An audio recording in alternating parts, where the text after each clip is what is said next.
LDF-ലുണ്ടായിരിക്കുന്ന അസാധാരണ പ്രതിസന്ധിയാണ്. ഉദ്വേഗം നിറഞ്ഞ ആ രാഷ്ട്രീയ നീക്കം കണ്ട പകലാണിത്. ആലപ്പുഴയിൽ നടന്ന ഓരോ നീക്കവും കേരളം സൂക്ഷ്മതയോടെ കണ്ടു. മുഖ്യമന്ത്രി അഭ്യർത്ഥിച്ചിട്ടും നിലപാടിൽ പാറ പോലെ CPI ഉറച്ചു നിന്നതോടെ ഇനി വരും മണിക്കൂറുകളും ഇടത് രാഷ്ട്രീയത്തിൽ ആകാംക്ഷ നിറഞ്ഞത് തന്നെയായിരിക്കും. PM ശ്രീയിൽ നേരിട്ട ചതിയിൽ CPIയുടെ പ്രതിഷേധം തീർത്ത ഇരുണ്ട രാഷ്ട്രീയ കാലാവസ്ഥയിലേക്കാണ് വിദേശ സന്ദർശനം കഴിഞ്ഞ് ഇന്നലെ മുഖ്യമന്ത്രി മടങ്ങിയെത്തിയത്. ഉടൻ അനുനയ നീക്കം. CPI സംസ്ഥാന സെക്രട്ടറിയെ ഫോണിൽ വിളിച്ച് നേരിട്ട് സംസാരിക്കാമെന്നുറപ്പ്. കടുത്ത തീരുമാനത്തിലേക്ക് പോകരുതെന്ന് അഭ്യർത്ഥന. ആലപ്പുഴയിൽ വെച്ച് തന്നെ കൂടിക്കാഴ്ചയ്ക്ക് തീരുമാനം. പുന്നപ്രവയലാർ രക്തസാക്ഷി ദിനത്തിൽ ഇടത് രാഷ്ട്രീയം ആലപ്പുഴയിലേക്ക് ചുരുങ്ങിയ ഉദ്വേഗം നിറഞ്ഞ മണിക്കൂറുകൾ. നേരിട്ട അപമാനത്തിൽ വിട്ടുവീഴ്ച വേണ്ടെന്ന നിലപാടിൽ CPI നേതാക്കൾ ആലപ്പുഴയിൽ. ഒന്നും വിട്ടുപറഞ്ഞില്ലെങ്കിലും നിലപാടിലെ കാർക്കശ്യം വാക്കിലും നടപ്പിലും വ്യക്തം. തീരുമാനമൊക്കെ പാർട്ടി സംസ്ഥാന സെക്രട്ടറി പറയും. ഉചിതമായിട്ടുള്ള തീരുമാനം ഉചിതമായ സമയത്ത് നിങ്ങൾ അറിയും. അത്രേ ഉള്ളൂ.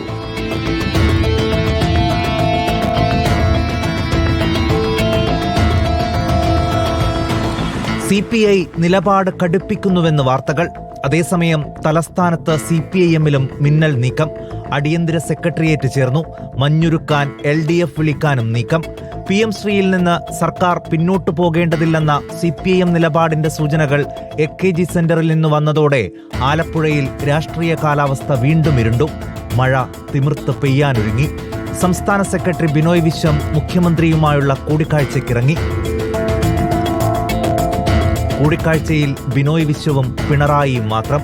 പുറത്ത് കണ്ണും നട്ട് രാഷ്ട്രീയ കേരളവും.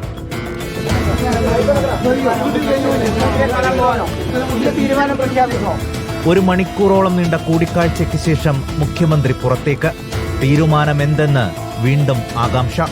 ചർച്ച പാളിയെന്നും അടുത്ത മന്ത്രിസഭായോഗത്തിൽ നിന്ന് വിട്ടുനിൽക്കുമെന്ന കടുത്ത CPI തീരുമാനം പുറത്തേക്ക്. ഞങ്ങൾ ഉന്നയിച്ച പ്രശ്നങ്ങൾക്ക് പരിഹാരം ഉണ്ടായിട്ടില്ല. സംസാരിച്ചു ഞങ്ങൾ മുഖ്യമന്ത്രിയായിരുന്നു. ആ സംസാരം വളരെ കോടിയലായിരുന്നു. പക്ഷേ വിഷയങ്ങളുടെ പരിഹാരം ഉണ്ടായിട്ടില്ല.